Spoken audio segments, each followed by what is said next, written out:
This is just a sample of the audiobook. To get the complete audiobook, access the link posted in the first comment. He was going to die. That was quite obvious. Hugo Langley tried to examine this fact dispassionately. The left wing of the Blenheim bomber was on fire, and flames licked at the cabin.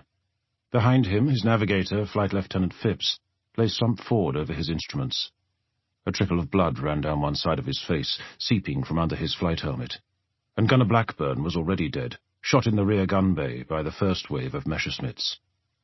Hugo wasn't sure whether he himself had been hit. Adrenaline was still pumping so violently through his system that it was hard to tell.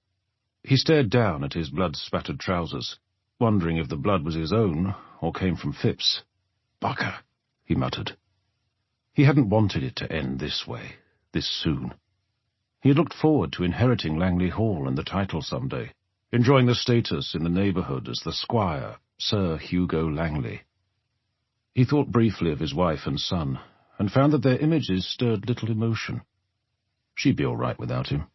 She could go on living at the Hall with the old man until she found someone else, which undoubtedly she would do. His son, that strange, quiet little boy, would be too young to remember him. They'd talk of him as a hero, when in reality he was a bloody fool, a sitting duck. This was a bombing mission that should never have been flown. Everyone knew the Blenheims were outdated, slower than the enemy planes, and in flying north from his base near Rome to reach his targets at the rail yards in Milan, he would have to fly over 100 miles of German-occupied territory. He tried to assess the situation rationally. The Blenheim couldn't make it back to base even if he could get the old crate to turn around, which wasn't likely with one engine on fire, one wing now useless.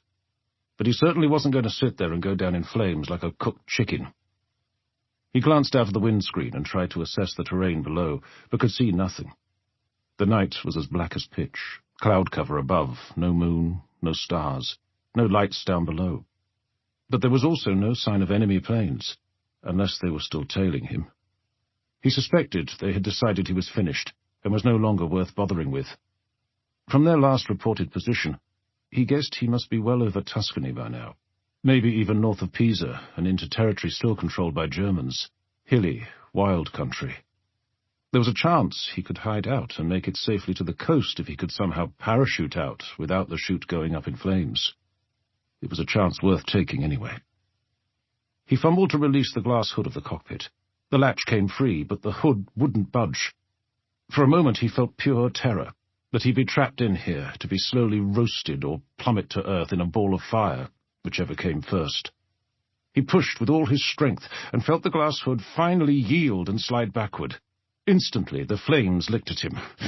"Go on, do it," he urged himself. He glanced back at Phipps. "Sorry, old chap," he said, "but I can't take you with me."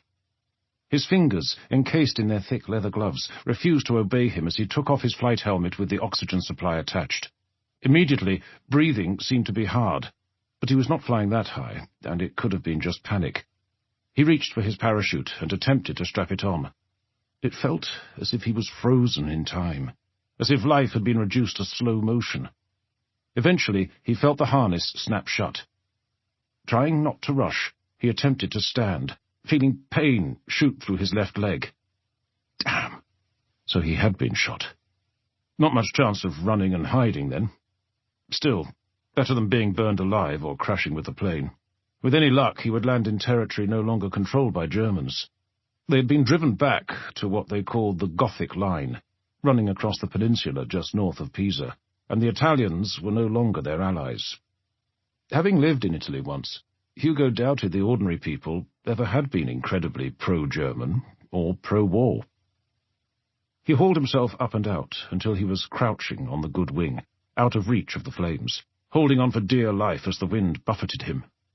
Still, he hesitated, picturing one of those Messerschmitts lurking to pick him off as he parachuted down. He listened, but couldn't pick up the telltale rumble of an enemy fighter, only the deep growl of his own right engine, the left having died. He tried to remember that distant and brief session of parachute training, how to launch himself, and how many seconds to count before pulling the cord so that the chute didn't tangle with the plane. His mind was a hopeless jumble of confusion. He took a deep breath, then threw himself from the plane,